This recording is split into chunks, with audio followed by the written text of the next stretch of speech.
Growing pains. Growing pains. Welcome to Growing Pains.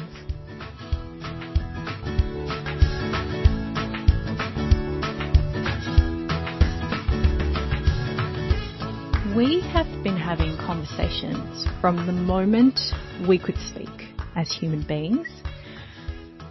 When you think about how quickly we pick up words as infants and how quickly we turn those words into sentences and interact with our parents or our guardians or our elders or our siblings, having conversations is just a part of being a human being. What I have found in my 38 years of life is that conversations can be really tricky, and having good conversations is such an important part of life as we navigate from those early days of being a child, being at school, being in, sporting groups or activity groups and in families, and navigating what that looks like to have a conversation and a good conversation then. And taking all of those learnings and influences and what we have seen modelled and starting to form our own opinions, starting to have our own beliefs, starting to navigate the world as a young adult, and in turn navigate the challenges of having better conversations. It's one thing to be able to just have a conversation with someone and to state your opinions or state your facts or state what your emotions are or what is happening for you.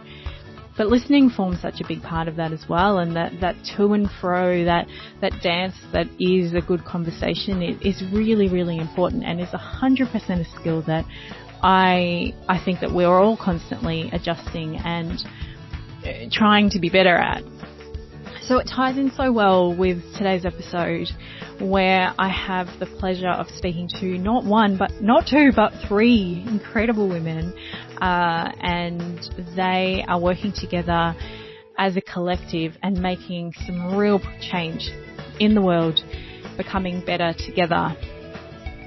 So in today's episode, I'll be speaking with Chantel Thompson, Gemma Saunders, and Lillian Kikuvi. They are the powerhouse women behind the Becoming Better Together collective.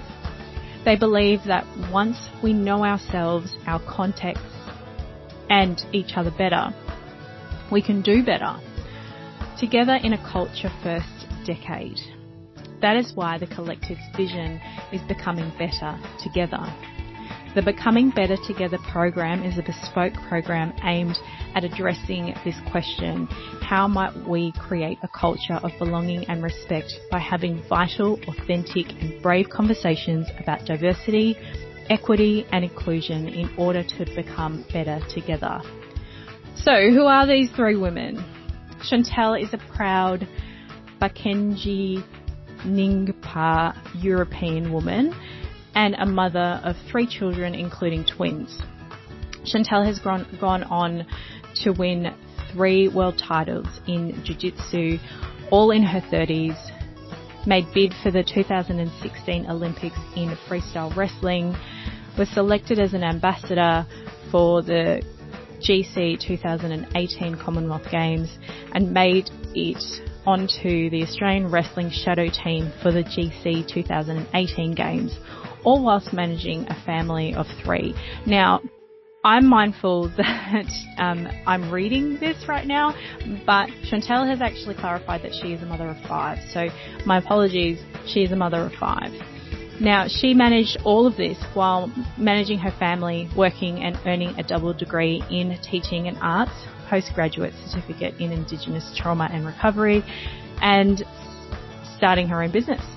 Chantel is a strong advocate for equality, human rights, and fighting for what is right. Gemma is a proud queer woman and a mother of 2.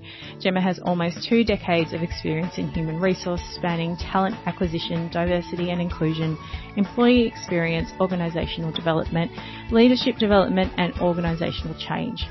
Gemma is a graduate of the Australian Institute of Company Directors and a director on the board of Minus 18, Australia's leading youth LGBTQIA plus charity fighting homophobia, biphobia, transphobia and interphobia. Listed in Human Resources Director's Hot List and nominated in the Diversity Champion and Inspirational Role Models categories at the Australian LGBTI Awards, Gemma is known as a bold, authentic and progressive leader. Lillian Kukuvi is a diversity and inclusion evangelist obsessed with helping individuals and organisations harness the extraordinary power of diversity and inclusion. Lillian is a Kenyan Australian who uses her African tribal framework to deliver solutions to clients that include Fidelity International, Australian Nuclear Science and Technology Organisation, Ronald McDonald House Charities, Medibank, Open Universities, Western Bulldogs AFL Club, Melton City Council and Parkville Juvenile Correction Centre. Lillian has over 15 years corporate experience and has worked with clients in the public, private and not-for-profit sectors. An advisory board member of Culturally Diverse Women, she has helped leadership roles in companies like Medibank, WorkSafe Australia and Employers Mutual Limited. So let's dive in as we explore with these incredible women how to have better conversations. Well, I am incredibly privileged to be sitting with not one, not two, but three incredible women today. So I would love to welcome Chantel, Lillian and Gemma to the podcast of Growing Pains. Thank you so much, ladies, for being with me today and being with our listeners. Now, Chantel, before we get stuck in, I am going to throw to you and ask of you to do an acknowledgement of country for us.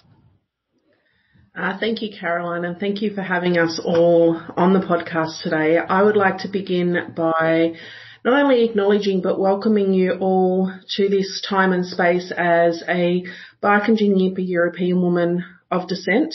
I'm currently residing on Latchi Latchi and bordering on Barkindji country, so as a Barkindji woman, I can welcome you to this time and space and pay my respects to our elders, both past and present, and I also acknowledge and pay my respects to all First Nations people, ancestors and elders across Australia. And I think this is even more important today because it's the 27th of May. Yesterday was National Sorry Day and today is the beginning of Reconciliation Week.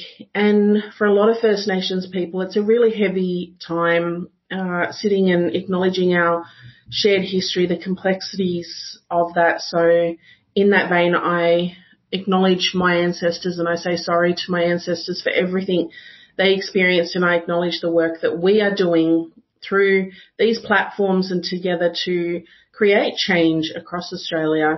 And I hope that everyone listening today really takes the time to listen deeply with an open heart to everything we're going to share today, because it's going to be amazing. Thank you for not only doing that acknowledgement for us, but also sharing some of your personal insights and even your personal thoughts on this point in time, where though the overarching discussion of this podcast is growing pains and the challenges of being an adult and a young adult, which is what we're hoping our listeners will gain from the conversations we have over these episodes, I am really conscious that we can all do so much better every day. And I think that in itself is going to lend itself really well to what we'll be talking today about. So today we are talking about having better conversations, and just to loosen us up a little bit, I am going to start with some rapid fire questions. Now, these are the only questions that you have not seen. There's not too many of them. I was conscious that I'm doing rapid fire with three people today, so that in itself could be a whole nother podcast episode. But I'll start with you, Chantel. Do you consider yourself to be a grown-up adult? Yes and no. And I think to acknowledge your first point about being a podcaster around growing pains. I think we have growing pains as a country.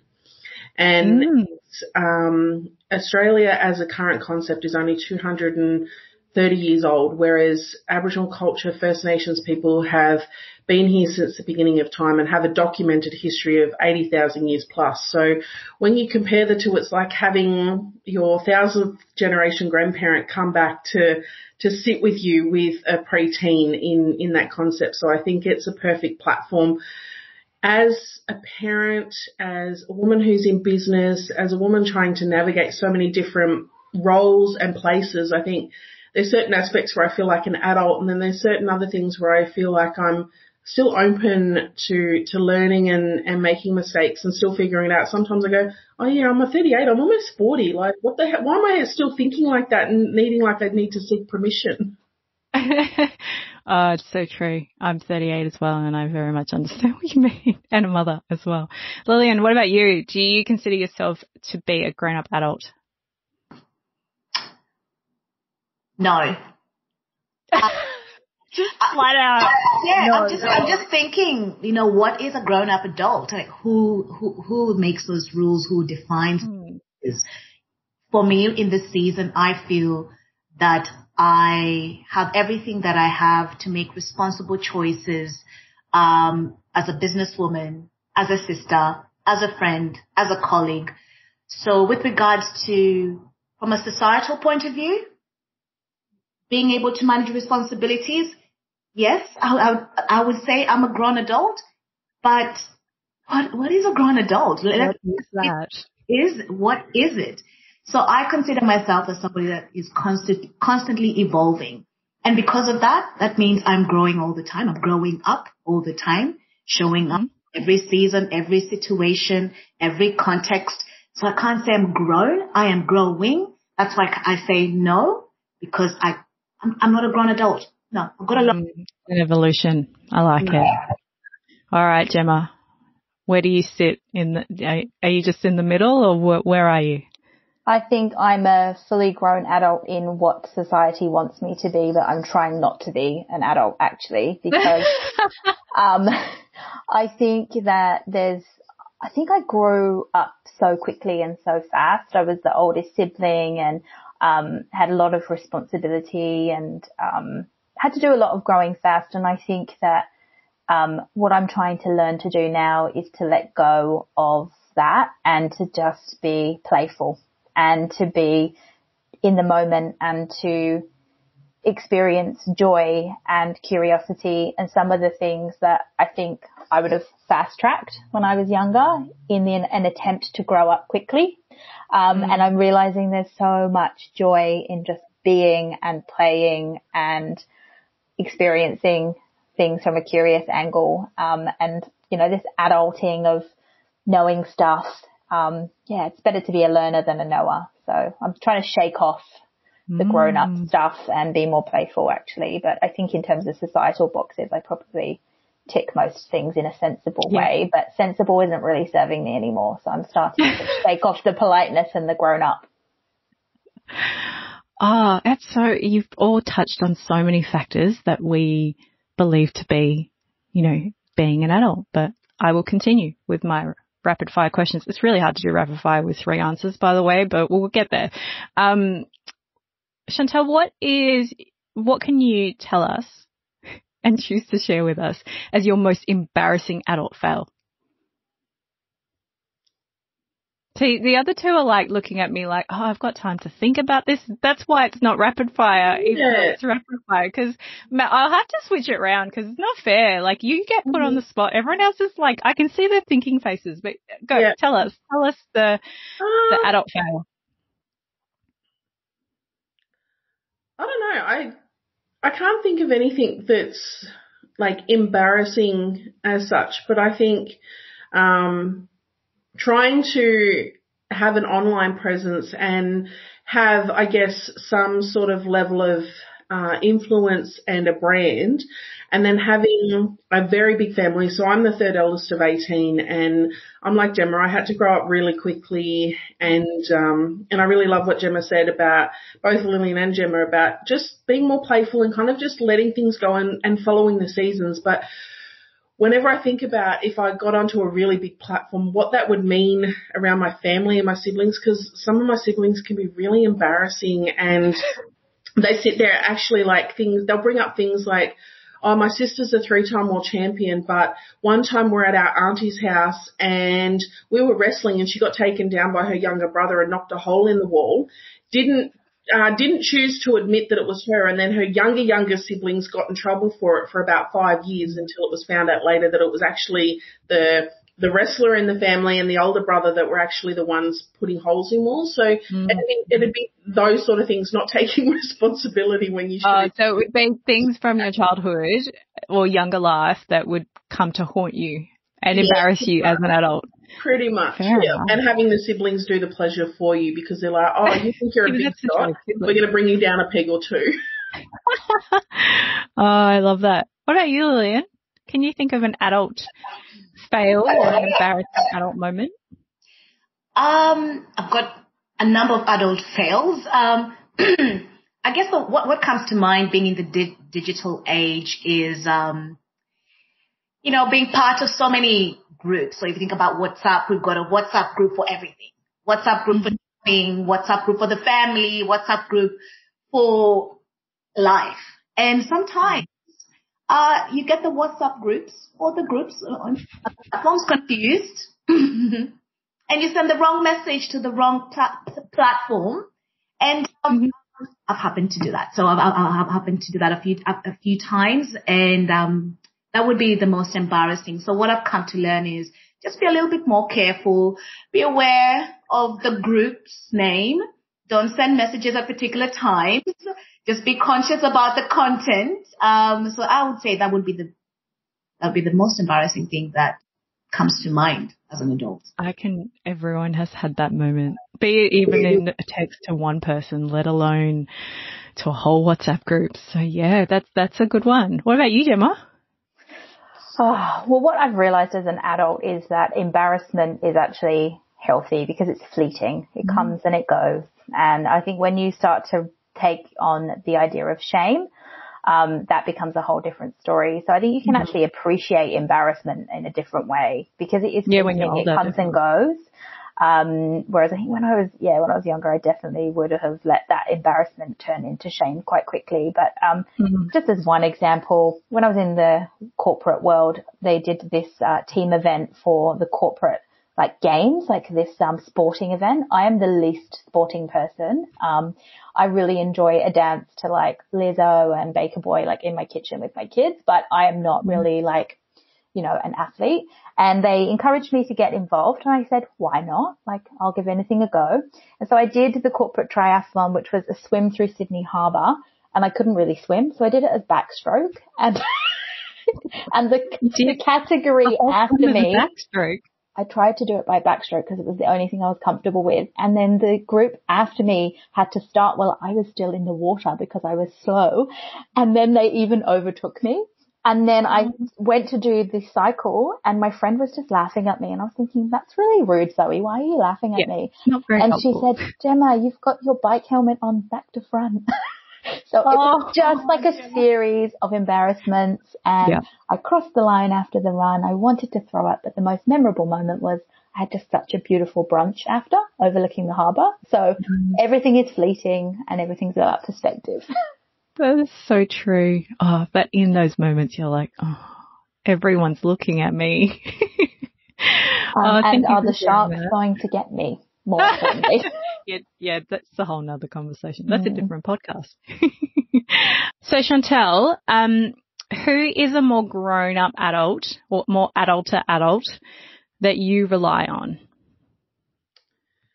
I think it depends on the season and the situation, but for me, my 14-year-old daughter is one of those people because when you're raising a child and you're trying to break intergenerational lines of trauma, you're trying to handle your own bullshit so that your children don't become victims of your trauma and your circumstances. That to me is where the hard work is. And sometimes she'll come out with real levels of maturity and she'll challenge me and she'll call me out on my hypocrisy, or she'll challenge me. And I've always said to my kids, particularly the oldest one, as I parent her at 14, I'm celebrating 14 years of being a parent. Yeah. So for her, and to give her the space to acknowledge when she's right as well is really important for me, because she's actually really wise and she's been through her own stuff and she brings her own experiences to the table. Like, particularly when I'm doing podcasts or she'll come and help me at events and she's like, Mum, you were going off on a tangent here, and people loved it. Like, people give me the great feedback. Yeah. And she goes, Mum, it's important for me to give you the real feedback, because then you're going to keep growing. And so that's one thing. And I think learning from my children is a really important aspect of acknowledging where I'm at in the seasons and where they're at. But also my grandmother and my ancestors, I look a lot to my spirituality and connecting to my ancestors and trusting the wisdom that comes to me. But my grandmother was always one as well, because she married my grandfather straight out of a convalescent home. He was a prisoner of war. And she was at a time where she was not only raising a family, she was helping manage a family business, but she also went off and got another side job as well as a cleaner at a school and worked in those hours just so she would have her own money separate to that of her husband and not being reliant on her husband and my oldest uncle, because at that time, like, all the money obviously was going towards wherever the husband wanted it to go. So it's very much about holding those different spaces, but it's nice to always have someone who's more responsible or knowledgeable than yourself in situations. I love that. I love that you can pull from both, but from both directions as such. Amazing. Lillian, who's the more adult in your life? Who do you turn to? Definitely my mother. She is a massive inspiration to me. I have seen a human being become better every time, every season. She has just shown up from day one. She was born in a slum in Kenya, and that's where I'm from originally. She didn't have a lot of education. She found a way to get qualifications in, I think it was a secretarial course that they used to do in Kenya at that time. She got her papers, secured a job in the government department, and made her way through the minister's office, just built a career for herself, went into the corporate world, built a HR career for herself, and was very successful, and got outside of that space, the corporate world, and her own business, and was able to get a master's. I think she was the first one in her family to get a master's at the age of 50, and opened her own psych practice. And she has been practicing for over 15 years. Wow. And yes, and a couple of years ago, she's like, you know what, Lillian? I feel like life has just begun for me. I have a PhD. And I'm like, wow, Mom, of course. You can do a PhD when you have your back. And she decided not to take that route. She's finishing up doing theology studies. And the last couple of years, actually last year, she became a pastor. So she's been pastoring this church virtually, thanks to COVID, and amazing. So she's the adult in my life that I look up to, because she's challenged gender norms in a patriarchal society. I've seen a woman who is very influential. I've seen a woman that is inspirational. I've seen a woman that is very authentic and just shows up and is ready to tackle life and give her absolute best. I've seen a woman who is a role model without even trying, and she's been very impactful, not only to us as, children. So I've got 3 younger siblings. She's been very impactful to other people in the community. So she's an adult that I consider in my life. And sounds like a real grown-up adult.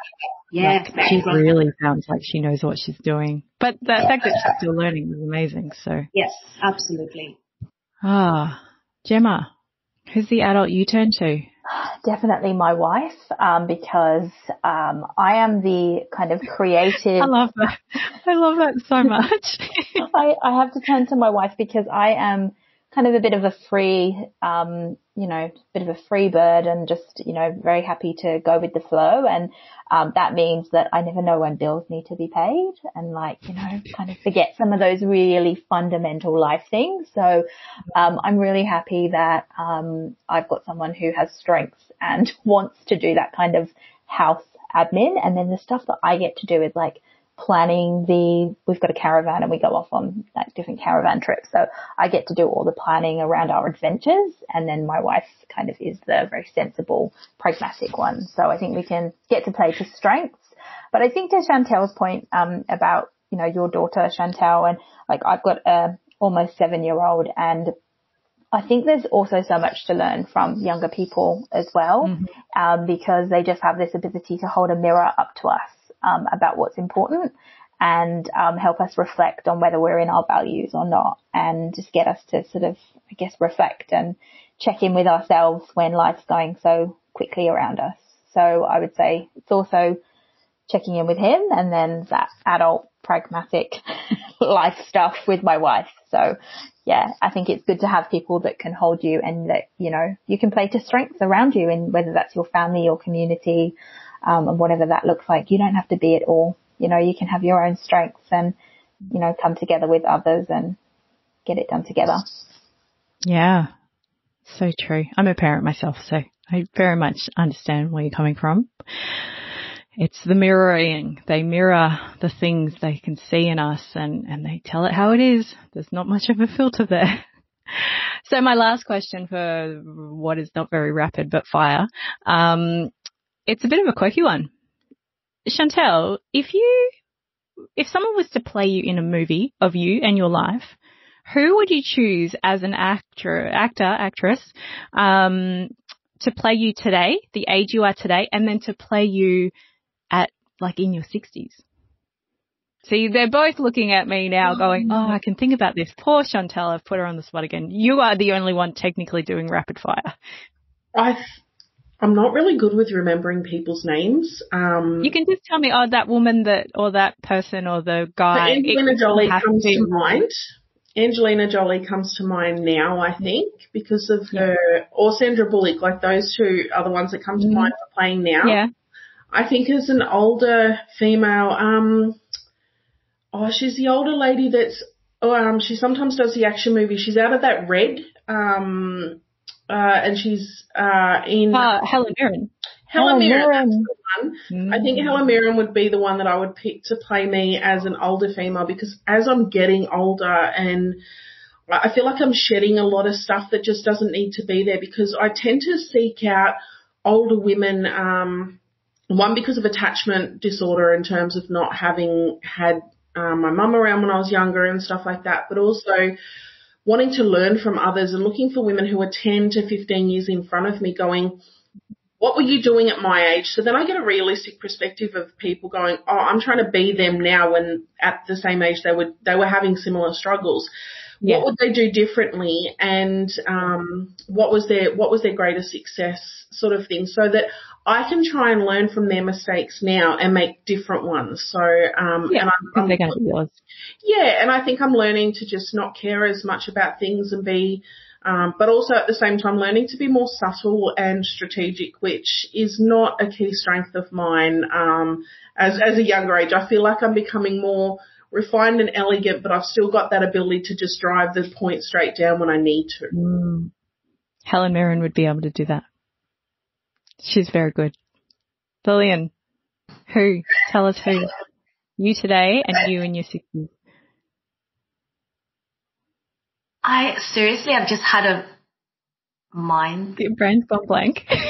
I've literally I got a rapid fire question that's supposed to be a rapid fire question. Yeah, let me think about that. Gemma, are you ready to answer this question? Gemma's ready. All right. Yep, I'll handball you. Thanks, Lillian.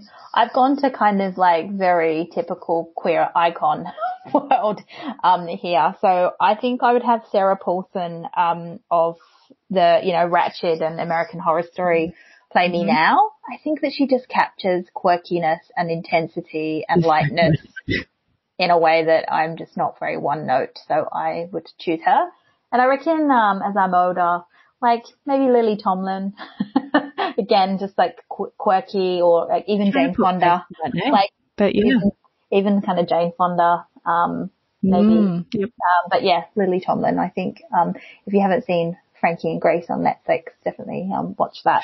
Oh, okay. Now I know who you're talking about. Yeah. Yep. So, I totally get that. Me as I'm, in my 60s for sure. Just need the quirkiness. I think Lillian's got it. I would choose Lupita Nyong'o. Such a good choice.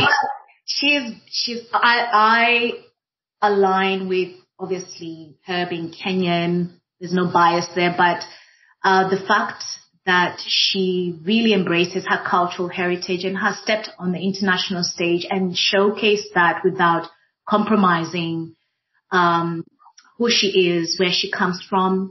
I love her grace. I love her family values. I love her humility. So there are things that I connect with when I Lupita. In the future, probably somebody like Angela Bassett. She's just gracious, and she's been able to have a very successful and long career, and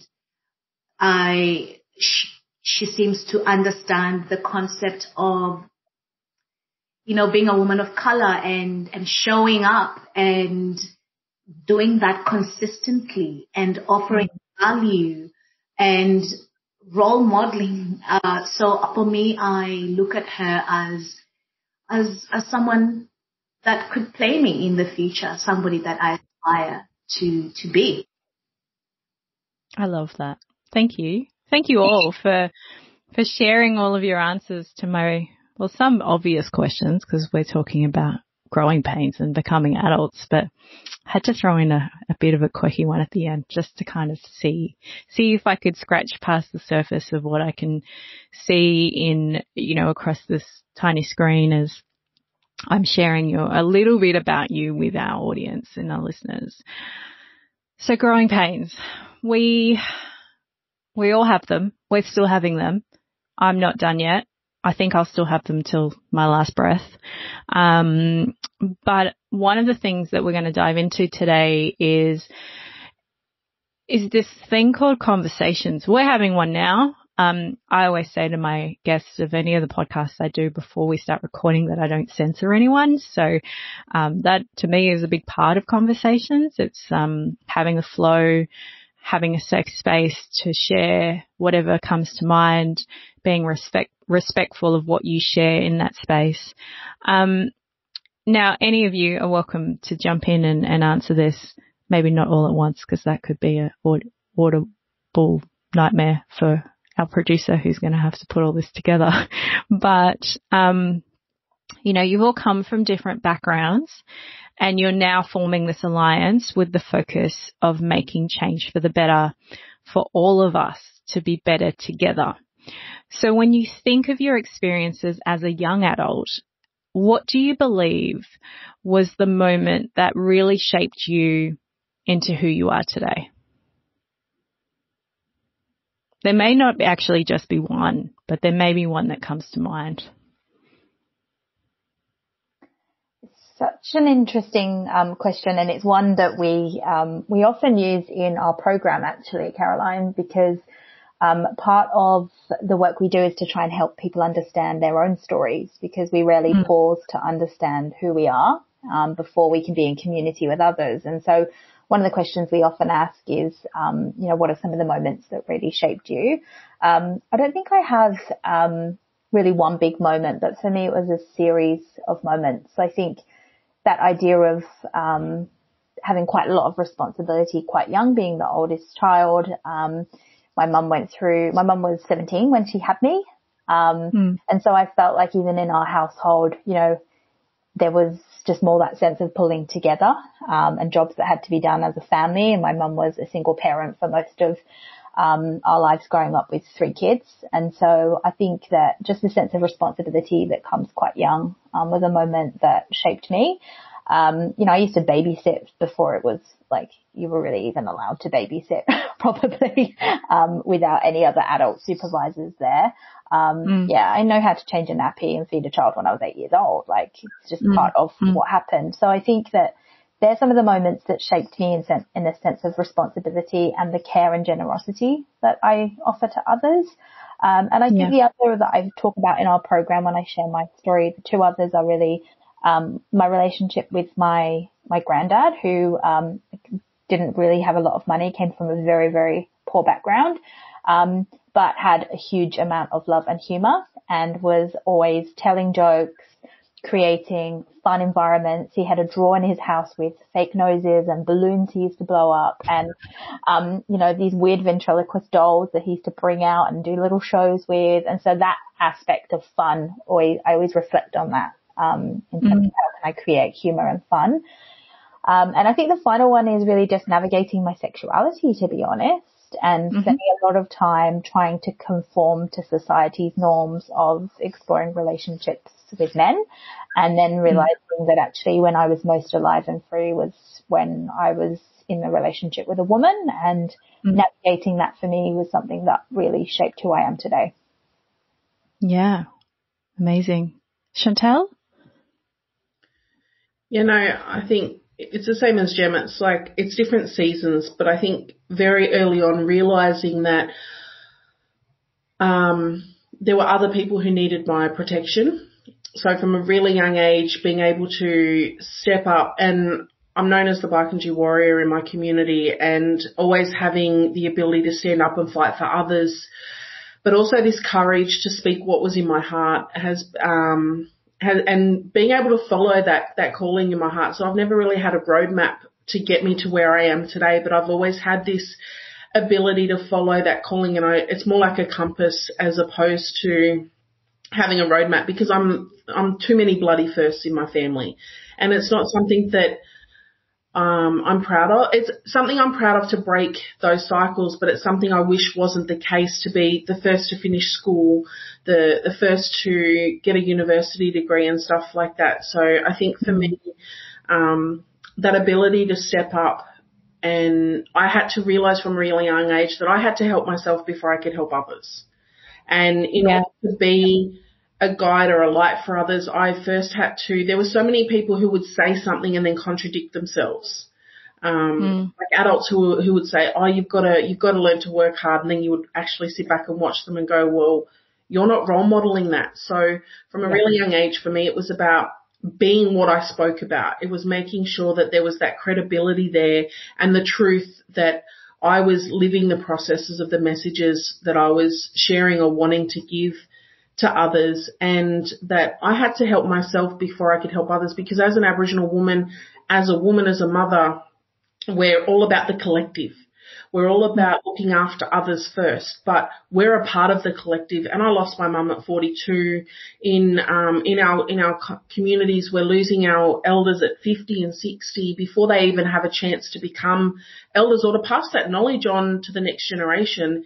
And it's because they're serving everyone else, and there's so much going on, and there's so much dysfunction that we're burning out earlier and earlier. So for me, it's having the courage to go, I matter in that cycle as well. And I can serve from a cup empty. I know what it is. I can do it all the time, but it's not sustainable. And how much more powerful am I to my family, to my community, when my cup is half full or it's sustained and the roots that support me are strong. But also, as Jim said, knowing your story and being able to handle and hold your own bullshit as well as your own potential, I think is so important in being able to show up and do the work to create change in the world, because we're bringing more and more humanity. There's a calling to bring humanity back to the workforce, back to the world, because what we're doing is not sustainable.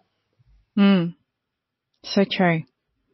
And it sounds as though the moments in time and the lessons and what you've seen happen, they are the tipping points, but they're also the ongoing lessons because they're the constant reminders along the way throughout the journey that continue to shape you, all of us, because even, you know, what Gemma has shared as well is of that similar nature, that it's an ongoing shaping. It's not and then this happened, and then I was the thing, and then I stayed that thing forever.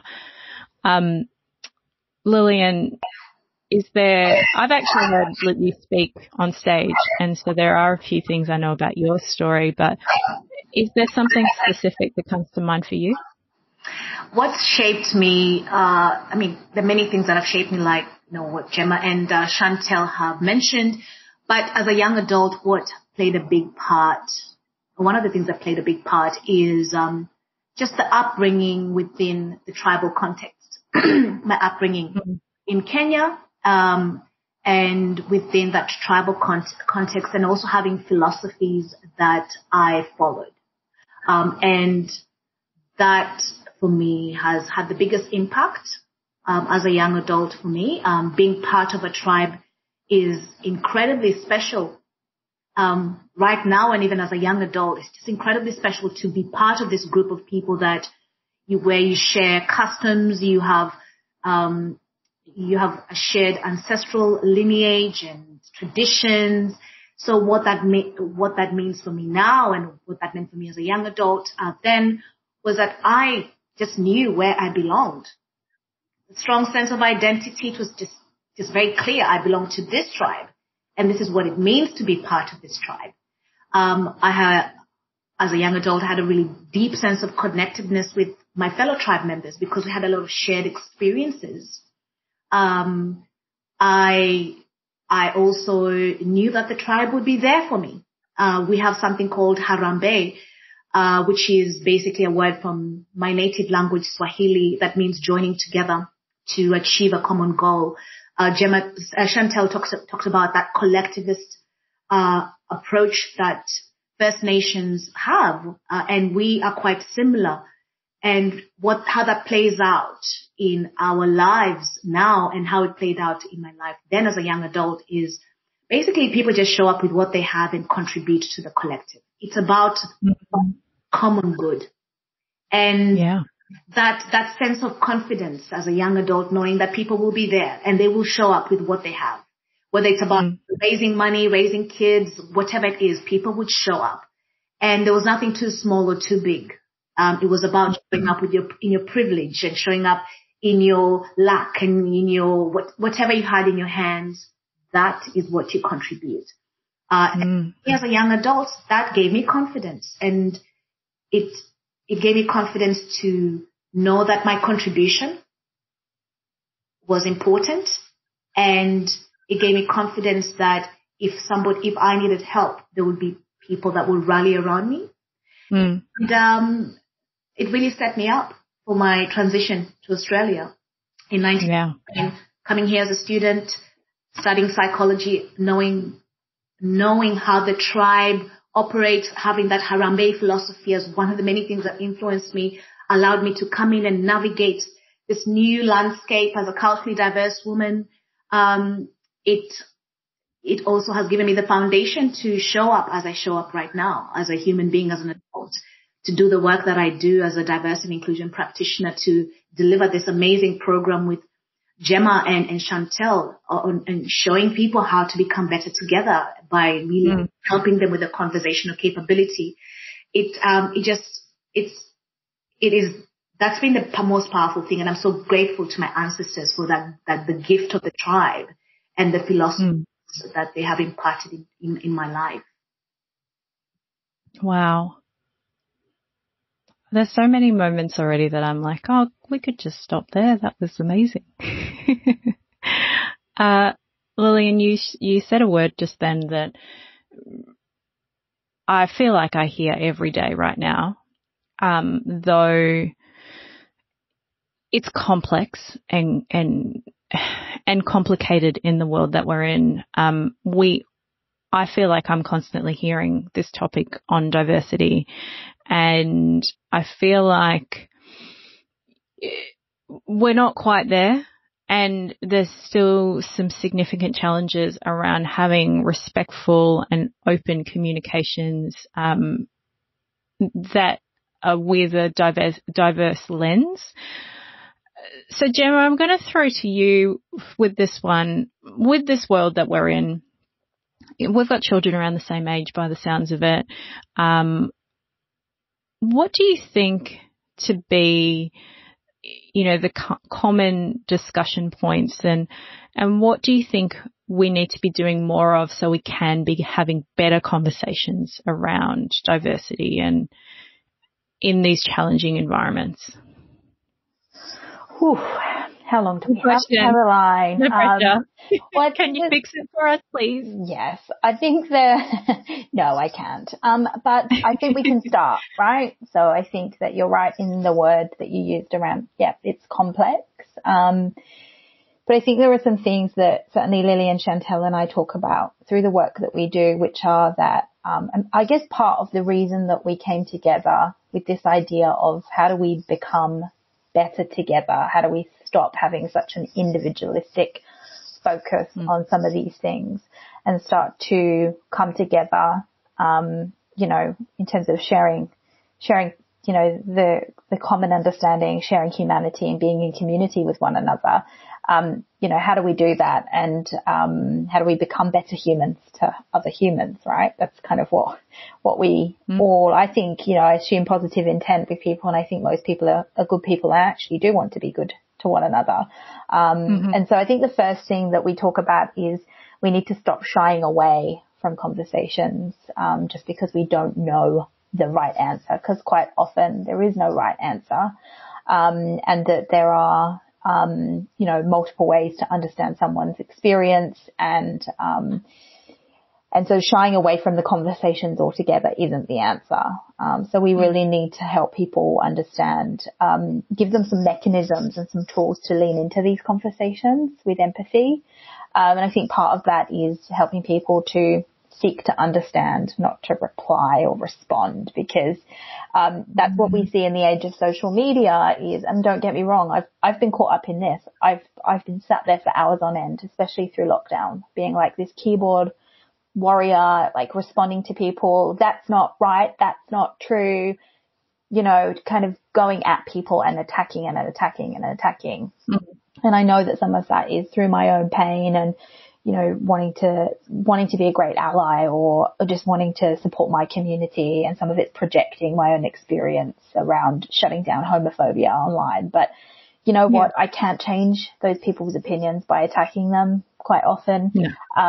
So, this idea of how do we seek to understand one another and remain in conversation for as long as possible. There's a concept we talk about in our program around the difference between being unsafe and uncomfortable. And those two concepts are really important things to know, especially as a young person, is to know when you're unsafe and to know when you're uncomfortable. Chantel does a great analogy around her jujitsu and being in an arm bar, which I'll let her talk to. But, there's a difference between being unsafe and uncomfortable. And I think the other couple of things are really around this idea that Lillian talked about and Chantel around, like, how can we be here to improve community versus prove ourselves? Like, improve humanity and community should trump the idea of proving myself and proving my point every single time. So we can go into conversations saying, I'm here to try and improve community, to improve connection, and to improve my own understanding rather than prove my point and prove myself, then I think we can get further along. And I think the final point around this concept of what's needed for diversity and inclusion is actually there's as much unlearning required as there is learning. And part of what we help people understand through the work we do is what shaped you and what are some of the assumptions and norms that you believe are universal that actually are not. They've just shaped you and they're your view of the world, and we're not here to criticize that, but what we're trying to help you understand is just because it's true for you doesn't mean it's a universal truth, and that there are other ways that people experience this world.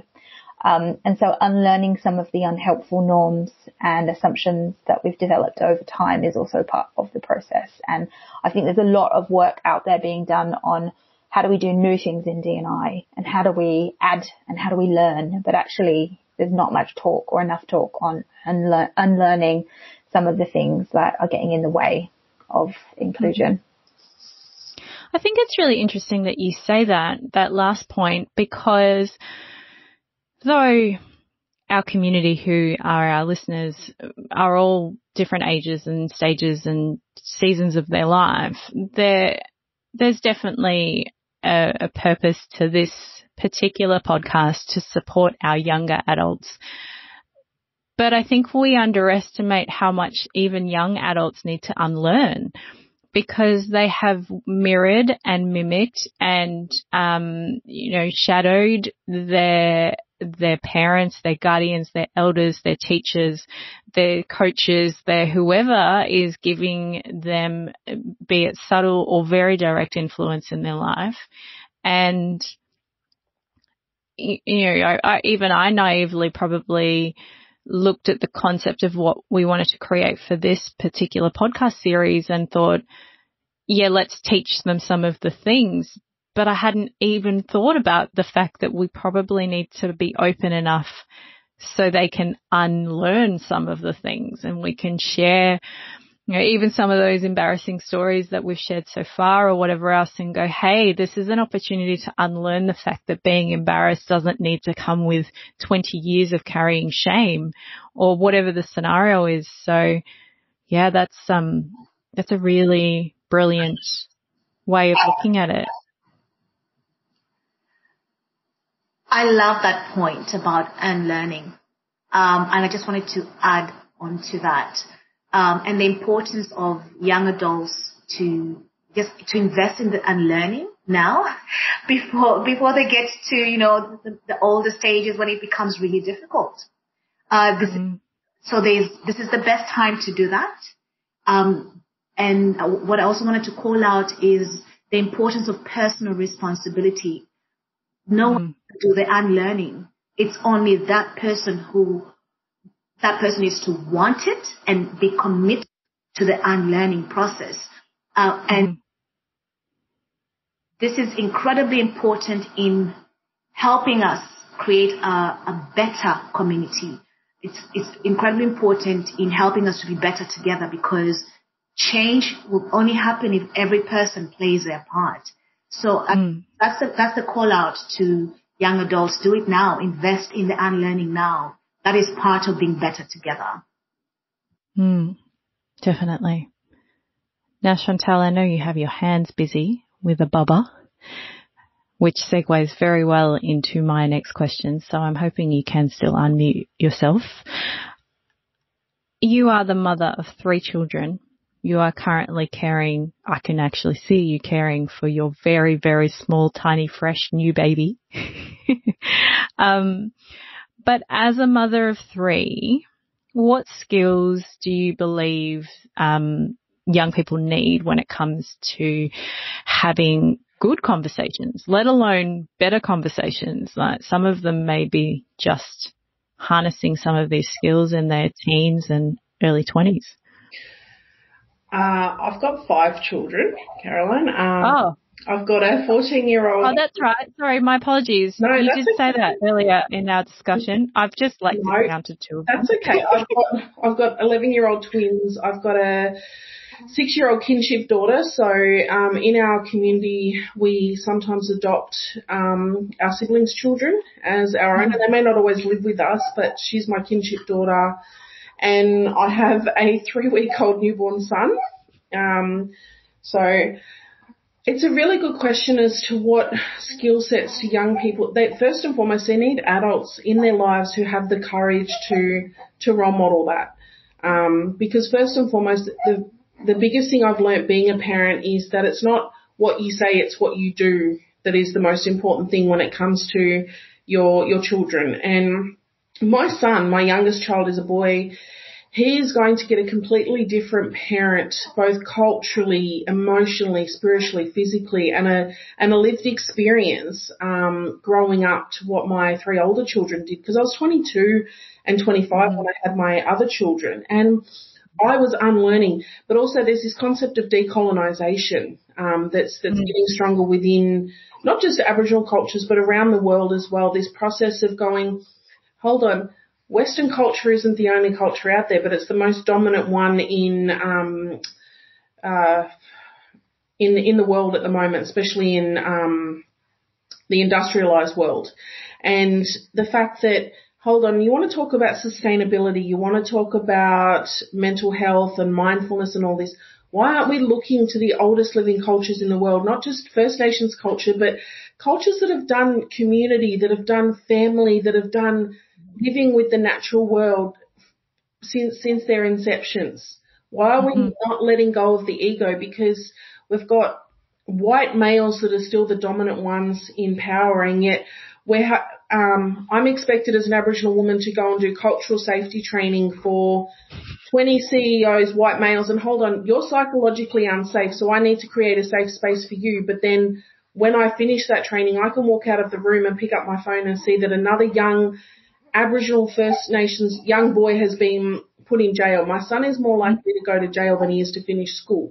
My girls are more likely to end up victims of domestic violence than they are to finish school. So it's the courage to be able to handle the truth. It's the courage to know yourself, but also to know your limitations. What are your boundaries? What's your capacity and capability to be able to hold conversations? And I think when we know ourselves and the things that we learn from our program, so being able to hold your own story, you're then able to hold space for others. And you spoke about it yourself, seeking to understand as opposed to judge or even the ability to explain. And that's something we've in our program. I mean, in our program, you've got a woman of African descent who's had all sorts of lived experiences. You've got Gemma, who is a queer woman who's come from England and a teenage mum. I'm a First Nations woman who is fair-skinned. And you bring together those stories and those capabilities. And it was through our conversations that we came up with this idea of the Better Together Collective. But being able to sit in a space, especially at a corporate level, where it's more about productivity than it is about humanity. I think young people, particularly going into these corporate careers and that corporate trajectory, is the earlier they can learn to hold their own story and hold their own truth, will better equip them to be able to hold a space to understand others and difference. Yeah, that's so true. And not only will it equip them with their peers, and the people that are closest to them, but when the fact that you've used corporate as an example is brilliant to me, because that's often the pathway we're telling kids to take. We're telling them, finish school, go to uni, get a job. Like, we're still telling them that ridiculous story, even though I'm sure that the four of us have taken very different paths in very different directions and then back again and doubled over ourselves and whatever we've done. But we're still telling kids that. We're still telling young people that. And we're telling them to fit in a box. We're telling them to squeeze themselves into the square-shaped peg, and they can't know themselves. And they can't even be comfortable with their own stories. So how can we continue to adjust that? And it's conversations like this, and it's opportunities like this to hear that from a different mindset and to hear that framed in a different way, to say you can actually be yourself and be really comfortable with your own story and all of the complexities that come with it, be it even if you're only 17, because you've already done 17 years. So acknowledge that. I think the important thing is, just to bring the point up, is that sometimes we don't know ourselves, and then that's why we're deflecting or we're triggered by other people. And as Lillian pointed out earlier, the younger you can start this process, the better, because as we get older, life gets busier. It's so easy to go, oh, it's too hard to do that. I've got a job, I've got a family, I've got a business, all that sort of stuff. But if we don't take personal responsibility for that process, how do we do that when we can't sit with others, and especially with the diversity of the world? Like, Australia is a very, very multicultural country. It has been forever. So how do we sit with difference? How do we, by first sitting with ourselves and being able to hold our own, basically, as I say, that hold our own bullshit, being able to sit and look into the mirror, then we can only sit with others in that same space and not be triggered and seek to deflect or run away from challenges. But that's a part of decolonisation. It's a part of going, hold on, this is what I've been told to do. Those are the steps. But where do I, as a businesswoman, how do I make sure that I'm serving my responsibilities by giving back to others, making sure that I'm not just taking, what am I contributing as well? These are things you need to be able to hold space for. And as you can hear my little goose in the background here. Yeah, I was going to say, there's a baby in the background. If anyone's listening going, what's that extra sound I can hear? It's being able to breastfeed as a mum and being able to hold that space as a businesswoman, going, at the end of the year I may be coming to Melbourne to deliver some workshops with Gemma and Lillian, and bringing my baby into that space and going, I may have to stand up the front and facilitate while I'm breastfeeding. Now, who's going to be uncomfortable with that? Me, the room, and it's being able to have those skills and modelling them to young people to go, actually, this is the new norm that we want. Yeah.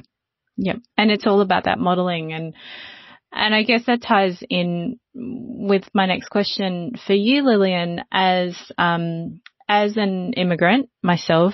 I immigrated to Australia when I was quite young.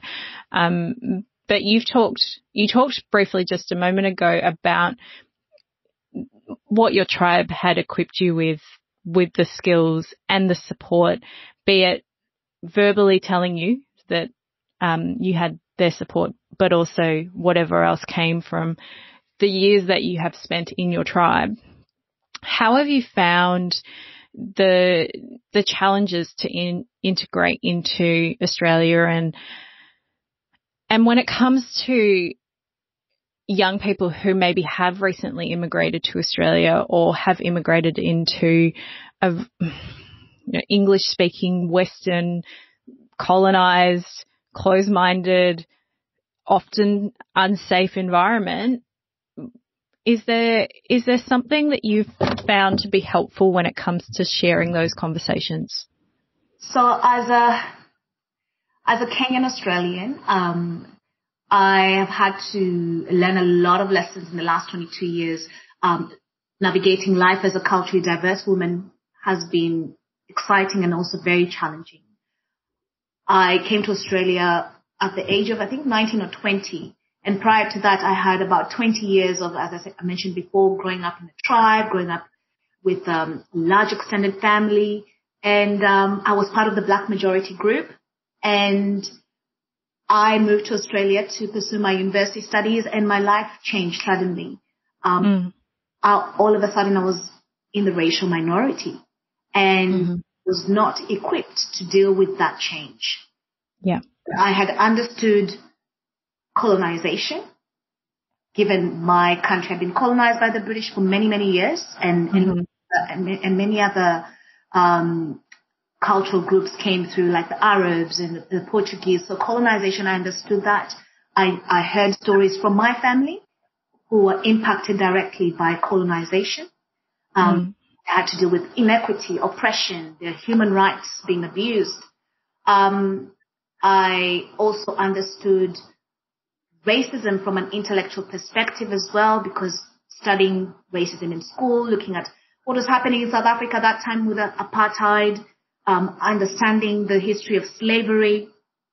And then I came to this new world on my own, and I had my whole family, they're all back in Kenya, and I had to create a life on my own. And it was challenging. I didn't really have any blueprint per se to show me how to navigate through life. Yeah.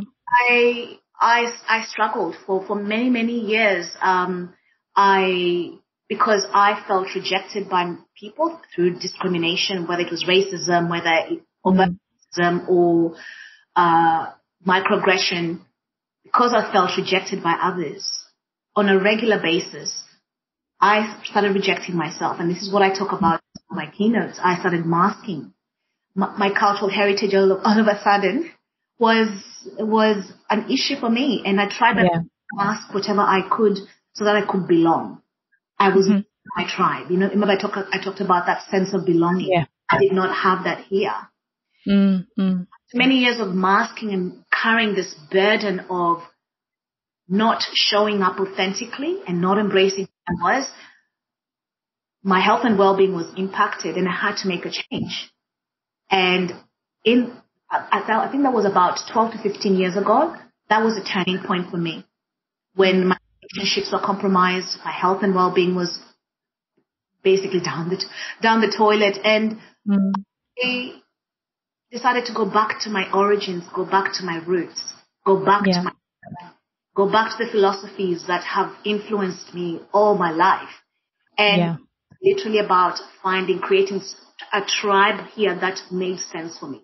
A tribe. And that aligned. Yeah, absolutely. And also applying things like Harambee, the Harambee philosophy that I talked to you about, looking at what I had in my power, what I had in my hands to contribute, to make a difference, so that the society can be better together.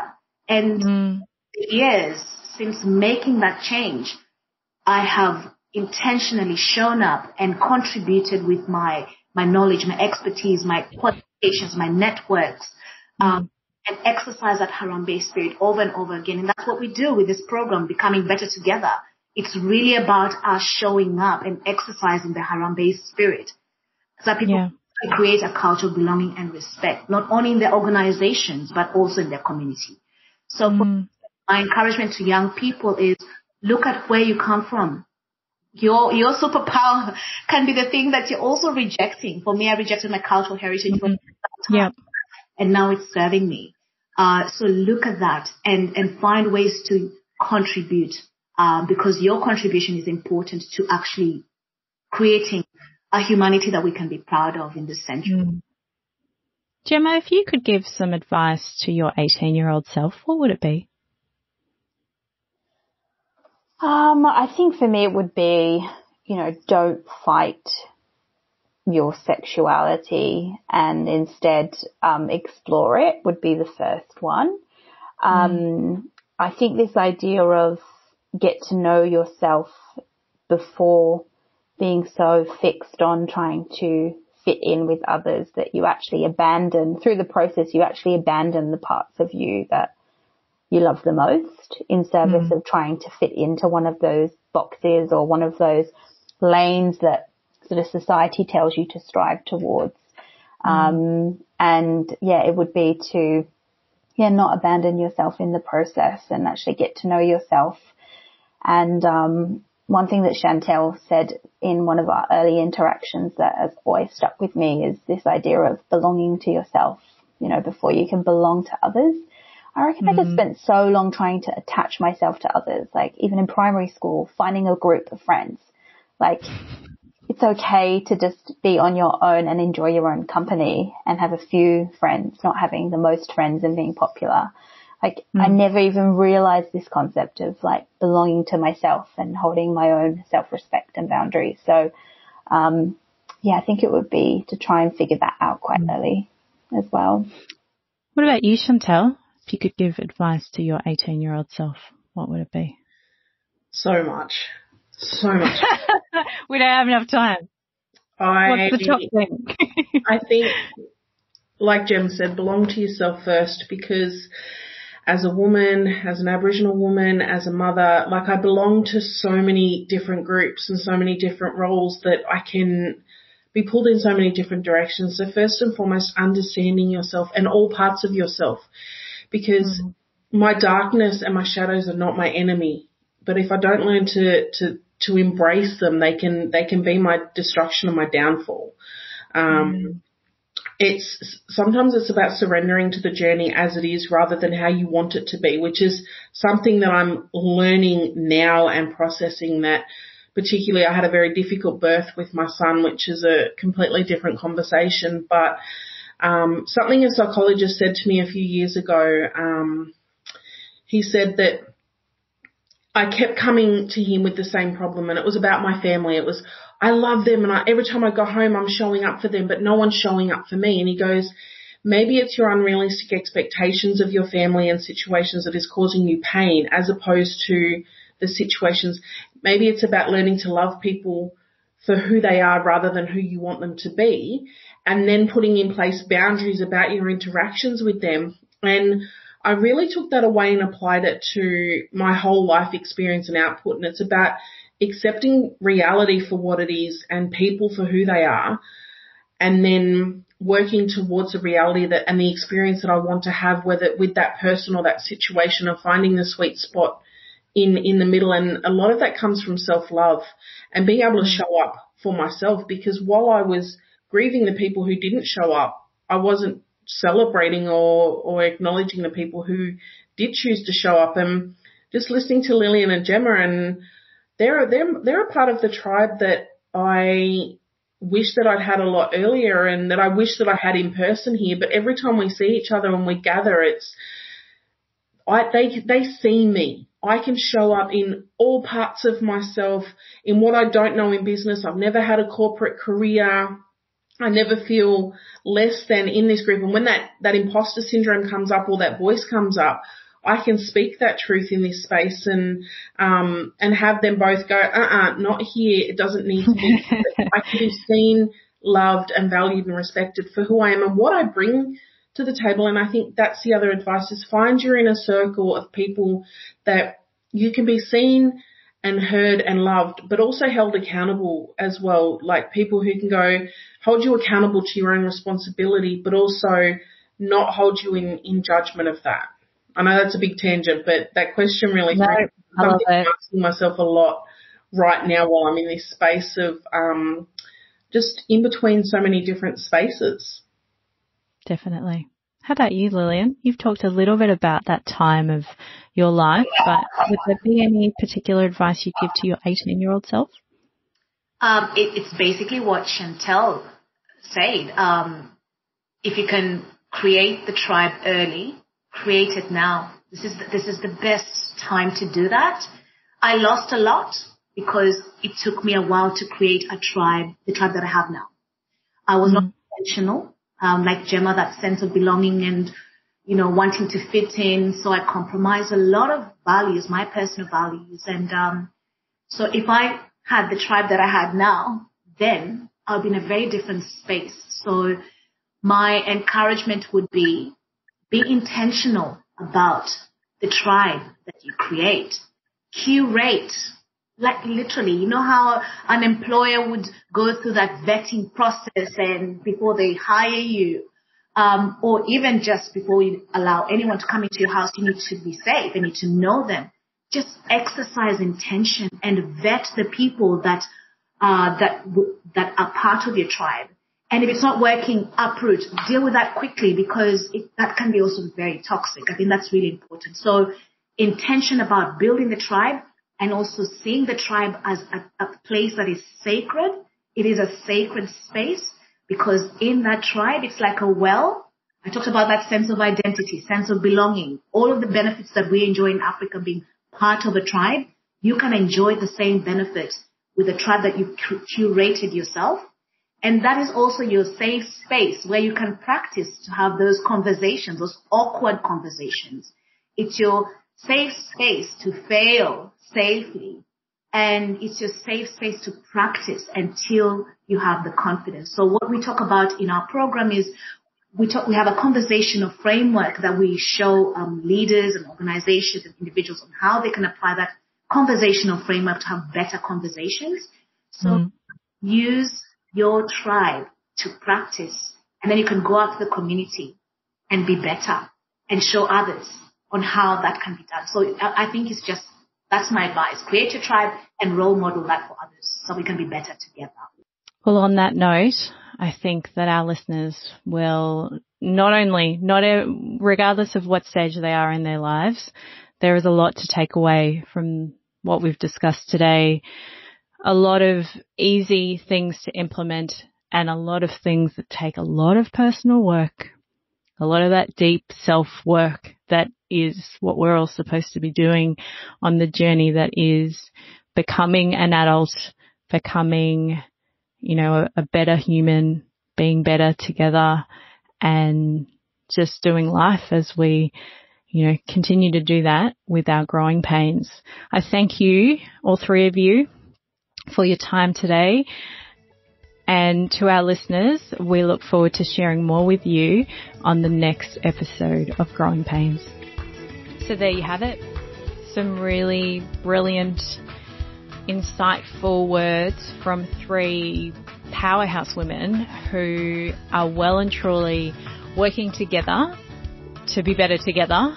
And in addition to that, have taken the insights of their journey, of their learnings throughout their lives in such different ways, like talk about 3 really different stories, all collectively of a similar thread in the sense of community, in the sense of identifying what works really well, and sharing, you know, those last insights of what they would say to their 18-year-old selves. And I really hope that you have enjoyed today's episode and have taken some insights that you can implement potentially straight away, but also some underlying thoughts that can guide you as you continue to go through what are the growing pains of life and the growing pains of every day and getting older and the constant evolution of us as humans.